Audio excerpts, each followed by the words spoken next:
Hello, hello, hello. This is it, guys. This is the moment we've all been waiting for. Part 5, Chapter 1 is entitled The Trojan Horse. This is what we thought this whole book was going to be about. Just rolling a big old wooden horse up to the gates of Troy. But it took a little while to get there, right? It did. So let's dive right in. Although the Palladium was captured, the Greeks could not yet take Troy by storm, but caused it to be spread about that they had decided to raise the siege and go home. They gave up. Meanwhile, they constructed a huge wooden image of a horse in the belly of which a dozen men could lie concealed. The most daring heroes took their places in this, while the fleet actually put to sea and made sail. So they did. They went home, but some of them stayed behind to climb into this wooden horse. Across the ocean, in full view of Troy, lay a little island, once prosperous, but during the long war abandoned and deserted. There, the Greeks beached their ship out of sight on the seaward side, while they sent men to its highest point to watch for the signal light that should summon them secretly back to Troy. Meanwhile, the gates of the city were flung open, and the populace of Troy ran shouting over the sandy plain to explore the deserted camp. Children swung on the palisade where Ajax and Hector had once met in fierce combat, or played hide and seek through the lanes along which Priam had driven by night to ransom his dead son. It was the first carefree day that the boys remembered as they ran laughing down to the banks of Scamander, where Achilles had hurled Lycon into the stream. A crowd of elders, approaching more soberly, gathered around the great horse, doubting whether the Greeks had built it in honor of a god or to bring some last sorrow to Troy. "Such an image must be sacred," said one. "It would be wise to build an altar near it and sacrifice it to the gods who have delivered our city." "Burn it," cried Laocoon, the priest of Poseidon. "I do not know what this is, but I have learned to fear even gifts when they come from Greeks." Smart man. "Who knows? There may be men within." Somebody should listen to him, right? He lifted his spear and hurled it with all his force at the creature's side.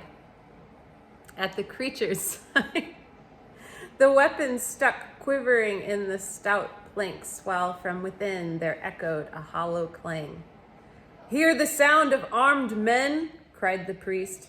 "Keep back!" shouted another. "The image is sacred, and such a clashing marks the anger of the gods."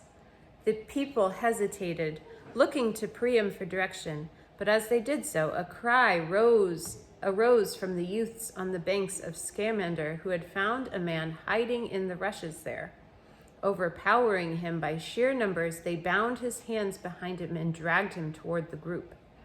The pent-up hysteria of 10 years seemed suddenly to explode at the sight of the stranger.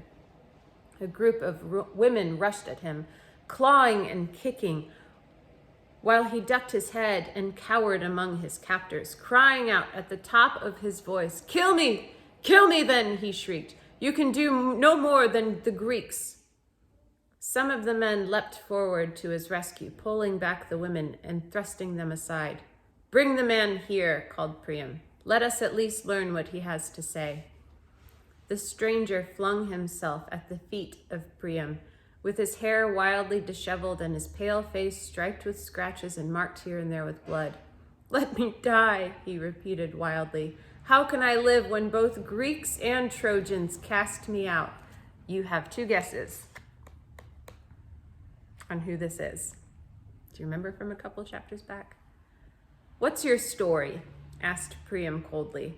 "Why are you left to our mercy, seeing that we have no reason to love Greeks?" "My name is Sinon," said the spy, fixing his pale, cold eyes on Priam. "I was a friend of Palamedes, after whose death I boasted I would take vengeance on Odysseus, fool that I was." Lately, since Diomede broke into the temple of Athena and laid hands upon her most sacred image, the Palladium, the Greeks have utterly lost the favor of the gods. Indeed, their prophets say that they will be lucky if they come home dishonored, saving nothing but their lives. All agreed that their cause was hopeless, but for many days the wind would not even let them sail. He choked and paused for a moment. This last is true, said Priam thoughtfully, but go on. Men began to think of the days at Aulis, and a saying ran through the host that the gods would once more demand a sacrifice. At that time I saw Odysseus talking with Calchas, and the eyes of both rested upon me. I was warned, but would not believe that the two were conspiring against my life. Men pressed Calchas to name the victim, and after he had pretended for a long time that he would not, he let himself be forced. In seeming reluctance, he chose me. Yet you escaped. Men bound me to bring me to the altar where the priest waited with his knife, but I burst the throngs holding me and fled. For 2 days I have crouched in the reeds while the camp was filled with the bustle of departure. Now at last my enemies are gone, but they have left me to the Trojans, whose mercies are no tenderer. Kill me if you wish, for I am desperate with starvation and seem to be hated by gods and men. Sinon looked up anxiously into the face of Priam, knowing that his fate and the lives of those in the horse depended on the success of his false tale. Old Priam regarded him with pity, for he was a desperate-looking sight, shivering and covered with mud from the marsh where he had lain. "This is a happy day for Troy," said the king, "and one on which it is fitting to show mercy. Tell us, however, what is that horse, and why have the Greeks left it here on the plain?" Sinon had ready on the tip of his tongue the story he had to tell in order to persuade the Trojans to take the horse into the town. "The gods bade us make a sacred image," he burst out, and Calchas declared that if the Trojans destroyed it, ruin would fall on them. If, on the other hand, they placed it on the citadel, it would protect them as the Palladium used to do. Moreover, as long as it stood in Troy, the city would increase in power until at last it would rule even over Greece. For this reason, Odysseus bade his comrades make the horse so large the Trojans will never take it into the citadel, since to do so, they would have to pull down part of their wall, said he. Oh, good thinking. Good job. There was a moment's silence while the people pondered Sinon's words. "The man lies," said Laocoon sharply. "Will you never learn that you cannot trust a Greek?" "Perhaps he does," said Priam doubtfully. "Yet if not, we may do great damage to our city by lifting our hands against the horse. Let us sacrifice to the gods who have delivered us, and in the course of our prayers they may send us a sign."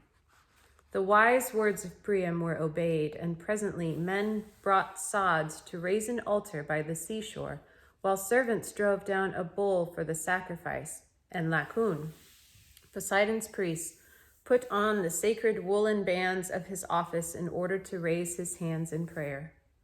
Suddenly a woman shrieked and pointed out to sea. 2 serpents were coiling through the water with dreadful speed toward the land.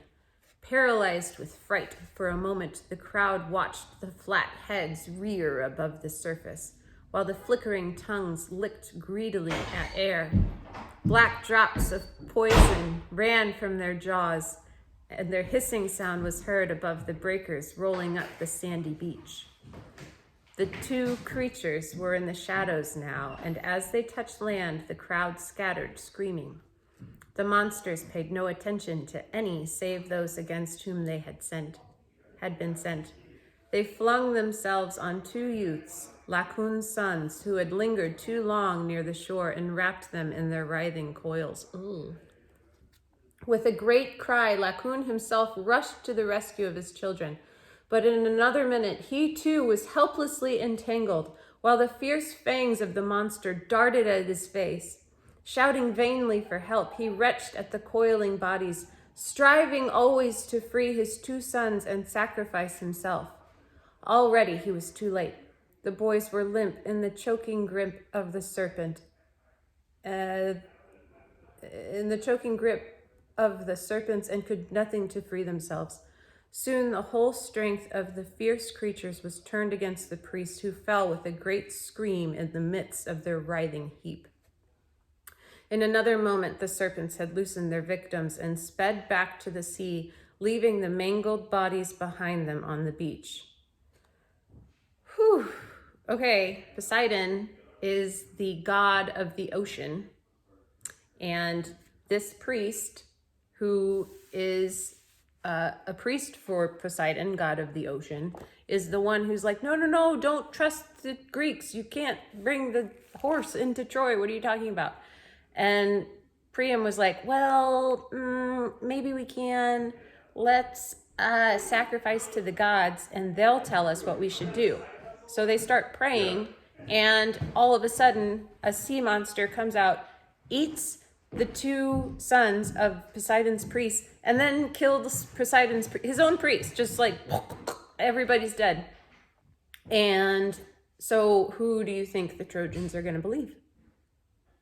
Yeah, probably not the dead guy anymore, which is really sad. The people stared at the horrible sight in silence, sobered in the midst of their festival at the dreadful thing that had occurred.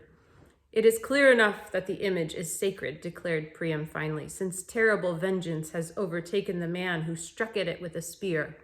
Let us finish our prayers to the gods, and then we will attach ropes to this image and haul it up to the citadel, even if we have to make a breach in the wall to get in. All applauded the wisdom of Priam, save Cassandra, the king's mad daughter, in whose prophecies no one believed. Remember her?